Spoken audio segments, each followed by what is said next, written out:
Halo, Assalamualaikum warahmatullahi wabarakatuh. Jumpa lagi dengan saya, Freddy Sudaryanto. Seperti biasa di kasus Jalan Cagak Subang.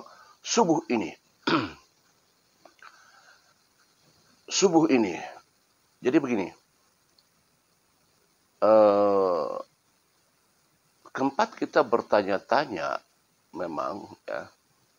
Karena kita dengar bahwa Pak Deddy itu sempat menjadi klien daripada ATS Lopom. Ya. Kuasa hukum ATS Lopom atau Bapak Ahmad Topan Sudirejo ya, Pak Deddy. Nah, bagaimana kelanjutannya? Nanti Pak Deddy yang akan jawab itu semua ya. Tetapi begini, bahwa kita dengar bahwa dulu di awal-awal pada saat Pak Yosep ada pendampingan hukum, kemudian Yoris ada pendampingan hukum. Sempat kita bertanya-tanya adalah kenapa mereka mendapatkan pendampingan hukum sebenarnya mereka belum jadi tersangka. Mindset kita berpikir dulu adalah bahwa kalau pendampingan hukum itu untuk kalau dia sudah jadi tersangka, seperti itu. Kalau kita pertanyakan masalah ini, pasti ada jawabannya, tidak lain adalah hak warga negara untuk mendapatkan pendampingan hukum. Nah, pasti jawabannya seperti itu. Jadi kalau ditanya, kan dia belum jadi tersangka, tapi ngapain pakai pendampingan hukum? Ya, selalu kita dengar jawabannya adalah hak warga negara untuk mendapatkan pendampingan hukum. Tidak ada masalah, ya memang tidak ada masalah. Ya. Tapi ya pada saat Pak Yosep dulu mendapatkan pendampingan hukum, itu pun belum menjadi tersangka. Dan inisiatifnya adalah dari Pak Mulyana. Ya, seperti itu. Nah, tetapi sekarang yang kita bahas bukan itu, tapi adalah masalah Pak Deddy. Pak Deddy atas pendampingan kuasa hukum Pak Ahmad Topan Sudirejo. Mungkin pertanyaan sama akan disampaikan. Untuk apa Pak Deddy mendapatkan pendampingan hukum? Nah, itu kan di pertanyaan sama semua juga. Untuk apa Yoris mendapatkan pendampingan hukum? Untuk apa Pak Yosef mendapatkan pendampingan hukum? Untuk apa Pak Deddy mendapatkan pendampingan hukum?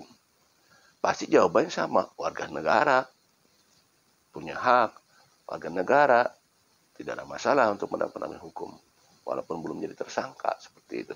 Tetapi di sela-sela perbincangan ya Pak Deddy dengan seorang YouTuber dan juga Pak Rohman Hidayat di sana, ada hal yang memang menggelitik, ya, ada hal yang menggelitik dan menggemaskan apa yang dilontarkan oleh Pak Rohman Hidayat. Di sela-sela diwawancarai oleh seorang YouTuber ya. Yang saya dapat, saya narasikan ya, saya tidak usah dimasukkan ke sini, tapi saya narasikan apa yang disampaikan oleh Pak Rohman Hidayat.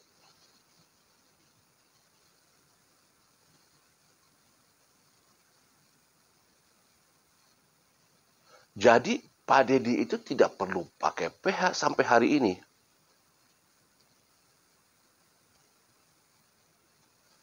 Makanya saya heran, Pak Deddy kenapa pakai PH? Jadi gini, makanya saya heran, kenapa Pak Deddy pakai PH yang sebelah sana? Yang sebelah sana, disampaikannya, kenapa? Katanya gitu. Apa kepentingannya? Selalu diikuti oleh batuk ya.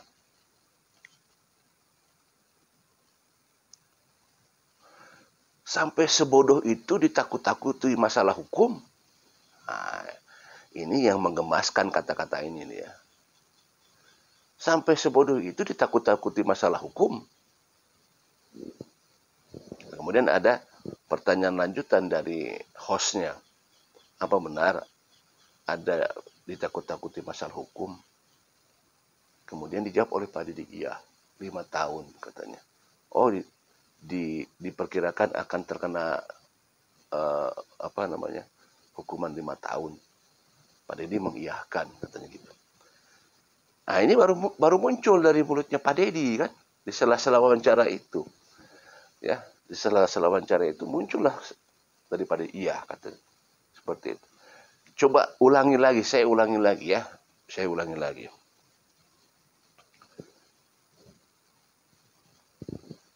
Jadi Pak Dedi itu tidak perlu pada pakai PH. Makanya saya heran, Pak Dedi pakai PH yang sebelah sana buat apa?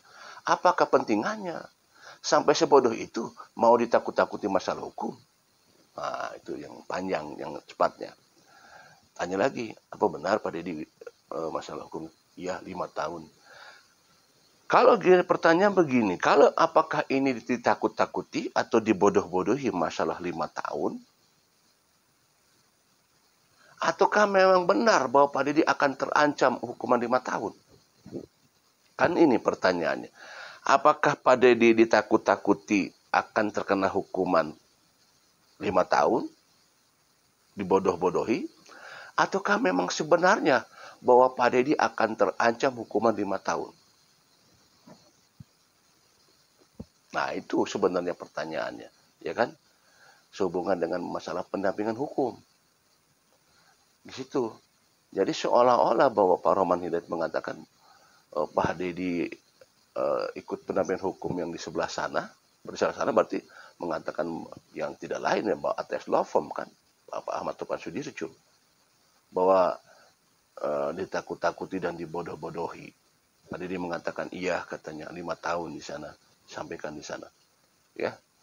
Nah, ini kan juga jadi pertanyaan apakah memang ditakut-takuti ataukah memang betul akan terancam hukuman 5 tahun? Apakah benar? Nah, ini pertanyaannya. Tentu ini akan kita tunggu nanti kelanjutannya, terutama barangkali di masalah di masalah ya seputar yayasan sekolah lah ya. Karena kan kecimpungnya Pak Dedi itu kan berkecimpungnya di masalah sekolah dan yayasan. Ya, di sekolah itu. Dan kalau di kasusnya mungkin tidak akan tersangkut paut karena kan Pak Dedi tidak ada di TKP pada saat kejadian, ada di Purwodadi ya. Pada saat dan datang ke TKP juga pada saat itu tanggal 19 ya. Ada yang menelepon Pak Dedi tanggal 19 itu dan dia pagi-pagi itu berangkat menuju ke mana